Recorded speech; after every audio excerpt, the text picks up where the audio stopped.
No, tak dnes sa mi stala taká vec, že som bola po celom týždni taká premotivovaná z práce.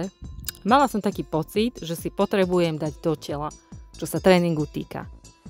No, tak na obed som si našla čas a povedala som si, obleď sa, obuj si tenisky a chod si zabehať.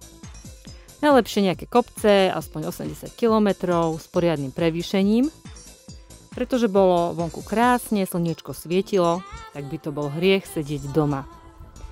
No tak som vyrazila, vybehla som na pekné vyhliadky, ktoré môžete vidieť na videu.